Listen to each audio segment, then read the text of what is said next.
Hello, welcome to Tarot with Tanya. This is 7 cards for 7 days, and thank you so much for being here. We are looking at the week that begins Monday, April 8th and goes to Sunday, April 14th. Big week because of the eclipse that happens on Monday. I'll speak a little bit about that more in a moment. We do start with the moon in Aries, where our eclipse is happening.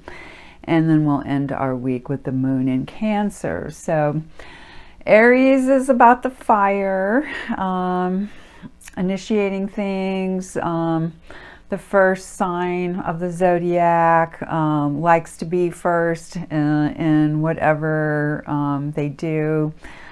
An energy that can be warrior-like. It is the sign of the warrior as well. So it just depends on how we use that energy. When we get to the moon in Cancer by next weekend, that's where things get a lot softer. The moon rules Cancer, so it's happy there. It's about home and family, a much softer kind of place. Of course, you got Cancer. Symbolized by the crab, and you know that we might be wanting to go inward at that point and be closer to home, feel more protective and so forth. So this solar eclipse happening on Monday in Aries. It's also conjunct Chiron, and if you ever read any Greek mythology or like that kind of story stuff, or maybe you follow astrology, Chiron is the wounded healer. It's the centaur, so half man, half horse, and he was in charge of training many of the Greek heroes. So what's going on with this eclipse then? With North Node being there as well, and that's an imaginary place. That's imagined by the calculated, I should say, by the position of the moon, but there's not like a heavenly body there. So still, it's a potent place. Some astrologers pay a lot of attention to it, others not so much. I tend to find it very helpful myself. So with the North Node being there, that's the place we're heading to. So that means the South Node will be in the opposite sign, which is Libra. So any of us, I'm one of them, who has that axis of the Libra, Aries stuff, oh my goodness, it's all about balancing the relationship and the self. And since the South Node is in the Libra part, that's the relationship part, all kinds of relationships. That isn't just romantic, it could be all kinds of them. That and how we conduct ourselves in relationships needs to be balanced with how we treat ourselves, our self-image, our self-esteem, the picture of ourselves that we believe and then try to share with the world. So back to the eclipse being there, there's a really strong energy for us to get those things balanced out. The relationship with the self, the relationship with others outside the self. How do we love ourselves without being selfish? We can be self-centered in the self, not selfishly centered in the self, but centered in a holistic, healthy way. And then that gives us a much stronger base to deal with other people. So hopefully that's what's going on, that we're getting any wounds to our self-image healed. And depending on where you are, this eclipse, at least in the US, is hitting a number of states. So you can look that up. There is the belief that where it's more visible, it's more powerful. I'm not sure about that, but it makes some sense to me that that might be the case. regardless, it may be a strong factor in your chart, it may not be so strong, but we all feel it to some degree. So if you're feeling some kind of buzz, some kind of disruption, maybe even anxiety, that could be part of it, because these do tend to shake things up a bit. And the last thing I'll say about it is that this one is hitting the United States pretty hard. So that could mean that, you know, we experience some kinds of breakthroughs or some kinds of challenges, and perhaps both, around this eclipse. So we'll see what happens. We're already feeling it. We've been in that 2-week period between the eclipses. So Monday, we'll start to get past that season. All right. Otherwise, for the week astrologically, on Wednesday, we have Mars conjunct Saturn. So Mars rules Aries. There's that warrior for us, right? The archetypal warrior of the zodiac. And so lots of energy, lots of discipline. And when you get Saturn involved with that, also very disciplined, very strong. You can really get some things accomplished that day. So it could be a great day to set an agenda for yourself and knock off your list. Then on Thursday, we have the Sun conjunct Mercury. So that's all about the communication. And, you know, the Sun illuminates, Mercury spreads information, messages. Now, we are in retrograde with that right now, but it should be a great day for communicating, for getting the message out there. So maybe, you know, you take some actions on Wednesday, Thursday, you communicate about what happened, or you make lists, take short trips, all those nice things that are involved with Mercury. All right. So then what do the cards have to say for our eclipse week, the second week of April? Well, some of the things I noticed right away are pairs. We have 2 majors. We have 2 cups.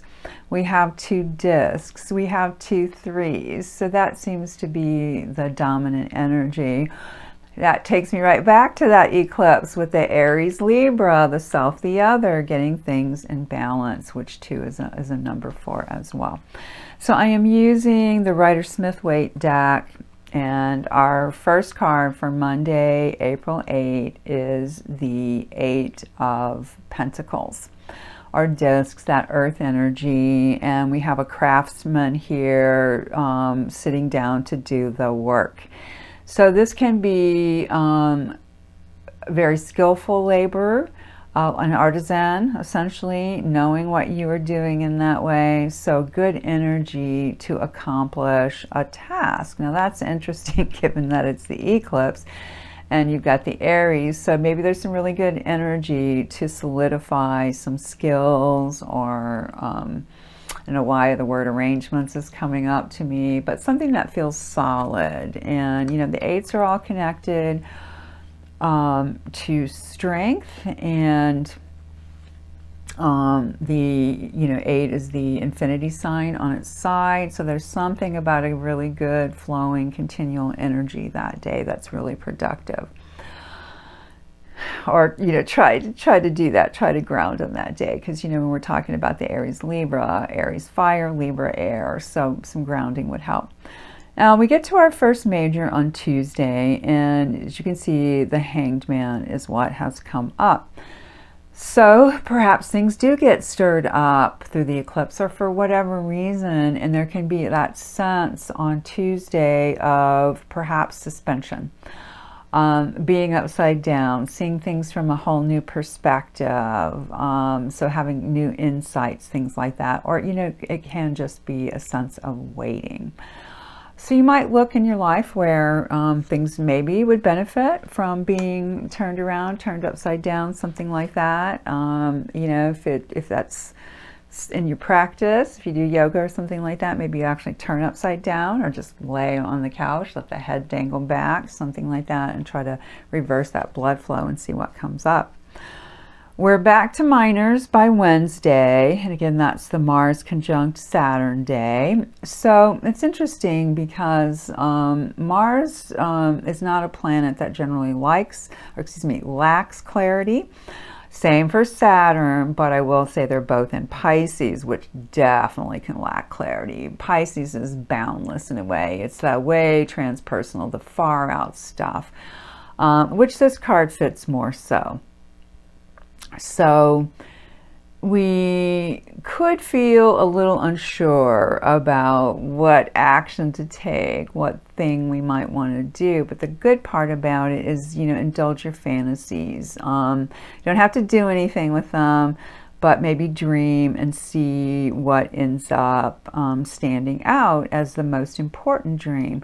Like here, it's interesting to me, you've got lots of different images. I know it starts to get a little glare on there when I try to come in closer, but the red around that kind of figure in the cape really stands out. So to me, that encourages some kind of communion, with your guides, your higher power, source, whatever, spirit, whatever you want to call that. And maybe that's the best way to handle the energy that day. On Thursday, we're into the Nine of Wands. And so I'd forgotten to say with the Seven of Cups, of course, cups, that energy is water, psychic, emotional. This is going to be instinctual because it's the fire. Here you have a kind of weary looking, perhaps soldier, somebody with a bandaged head anyway, someone holding one of the wands. Looks like kind of taking a break, maybe feeling a bit protected. I've seen this card called respect. I've seen this card symbolize knowing when to reserve your energy, not just to, put it out there whenever it seems like you need to, but to think, where do I want to put this energy? Making statements like, I choose to put this energy in a certain direction. And then also there's the sense with this card of wanting others to respect that boundary as well. So it's a 9, it's going to be connected to the Hermit. So there is a certain wisdom there, and also, boundaries, maybe a need to be alone for a bit. So we are on Friday to the second disc. So that's one of those pairs I mentioned. And you can see here that it's the 6 of discs or pentacles, earth energy also, of course, and connected to the Lovers, the number 6 card. So all the minors connect to the majors through their numerology. And this one, you see a very well-off looking person carrying a small scale, giving out coins to people who are on their knees, down and out, I think is a suggestion there, who needs something. So how can we be generous? How can we include others? And this again maybe goes back to that eclipse energy. Maybe there's like a revelation of, all right, this is the way I can be better to myself. And then later in the week, you're feeling like, all right, this is what I have to share with other people. You could use the energy in that kind of way. And we get the second major on Saturday and the 13th at that point. We have the Empress, all about the bounty, the generosity, the groundedness, the extreme abundance that comes through nature. Mother Earth could be another way to think about it. And she's got the sign of Venus. If you look down, there's a heart-shaped stone rather, by that red robe there. And she says she's very much connected to Venus here as well. So great day to feel that really strong, wonderful, earthy, feminine energy, a graciousness, again, a bounty and abundance. Dark side of it can be smothering, trying to, control through the bounty or something like that. But generally, it's a very positive energy. And it's interesting, too, that our two cards this week, the Empress and the Hanged Man, are both 3s. So she is a 3. Hanged Man is a 12, which in numerology comes down to a 3. So, that's the number of abundance also, and creativity and flow, and can be a very positive kind of energy. And that, I think, follows through on Sunday. Last couple of weeks, we've had the King of Cups on the weekend. So now here's the Queen of Cups. So we're getting into that double feminine because it's a queen and it's water, which is considered a feminine element. So sometimes she's called the water fairy, intuitive, psychic, just knows things, absorbs information, loves water, loves, the mystics, the mystery, things like that. So it can also be a very loving, kind, generous energy, and fits well with our moon in Cancer because, Cancer is a water sign as well. So those are our cards for the week. Hopefully that helps you with some balance, some idea of what's coming up and how to best use the energy for yourself. We'll finish with an oracle card from Enchanted Blossoms, and what we got this week is Magnificence. So this is the bird of paradise flower and the common mother of pearl butterfly. So also known as the crane flower, birds of paradise are one of the most unique and magnificent plants grown in gardens today. Initially from South Africa, they spread to Europe in the late 1700s and have since been cultivated around the world. They do very well in sunny, warm weather, and their dense, bushy base and tall flower heads mean that they can be used as an ornamental centerpiece as well as ground cover. Their thick, firm stalks and heads make them perfectly designed for pollination by the songbirds, which perch on the beak-shaped head and drink nectar from the petals. Love that picture. As they drink, the flower opens to release pollen onto the bird's feet and chest, which they then carry from flower to flower.